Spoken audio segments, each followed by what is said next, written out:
Okay guys, so we're gonna work on this scratch, or this chip rather, that you see right here.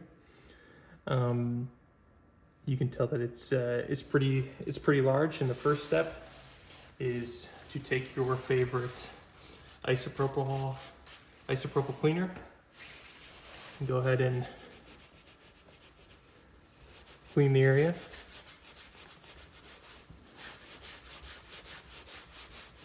And let it dry, like so. Make sure there's no wax or any kind of sealant on it. Next step is to take the paint, give it a good shake.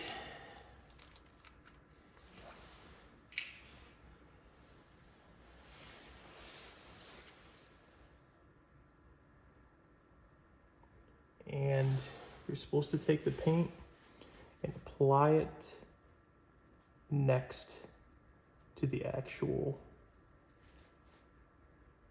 chip. So I'm going ahead and applying it right kind of below. Hope you can see that there.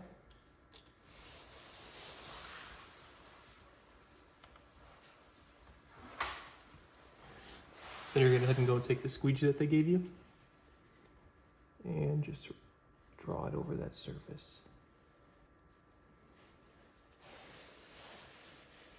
This chip is nice and deep.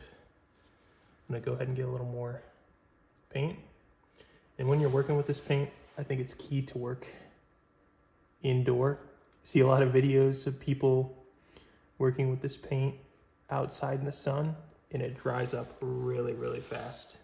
Whenever you're detailing or doing any kind of work on the body, you always want to make sure that you're in a place where the sun is not going to be an issue. It will dry the paint up very quickly and make it difficult to work with. Okay, you can kind of see that it's filling that chip nicely. I'm going to go ahead and do one more coat of it, just right along the top edge so you guys can see that. Kind of see how I'm just applying it around.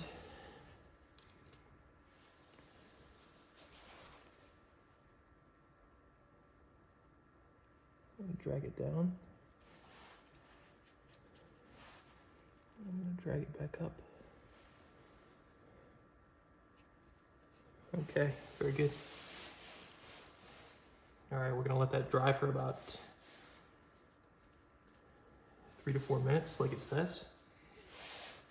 We'll be able to come back and clean up the paint around it a little bit. Okay guys, it's been a few minutes. Next thing we're gonna do is take our blending solution.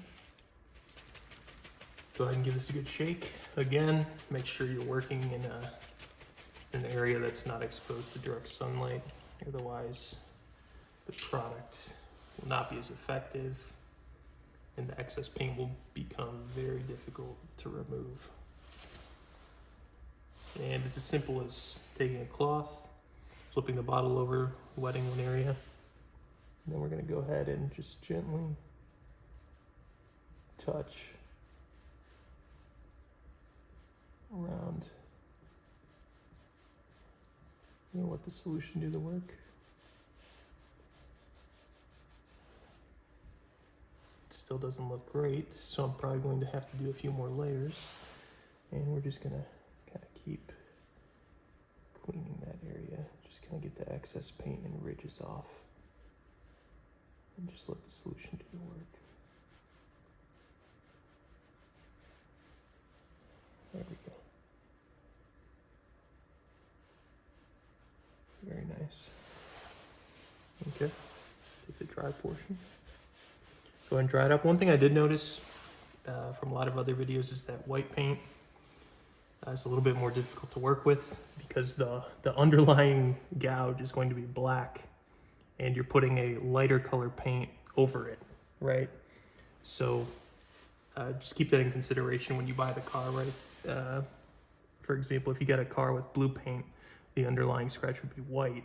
So the paint that you're putting over top of it is darker. It's going to be a little bit easier to hide if there's any scratches. Okay. So it also comes with this microfiber cloth. You go ahead and just kind of clean the area after you use the blending solution. And I'm gonna go ahead and apply a couple more coats and show you guys what it turns out with.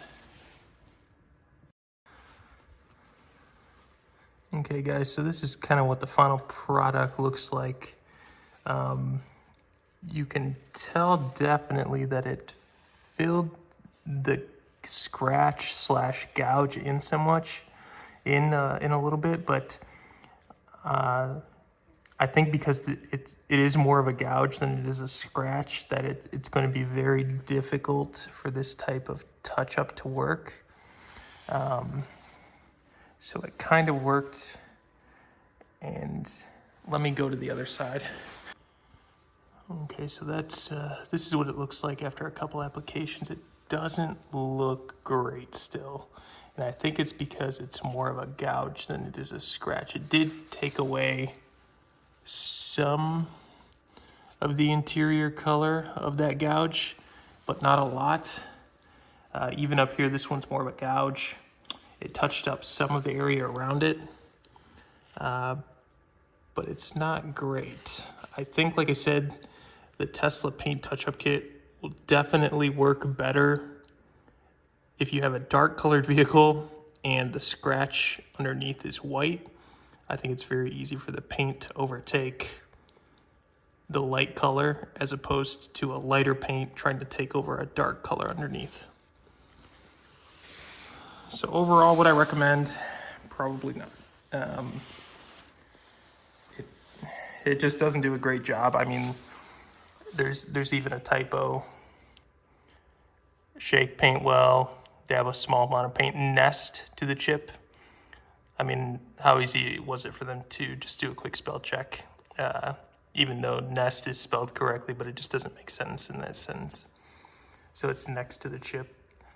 Yeah, I'd give this kit like a D or a C for a light colored car specifically.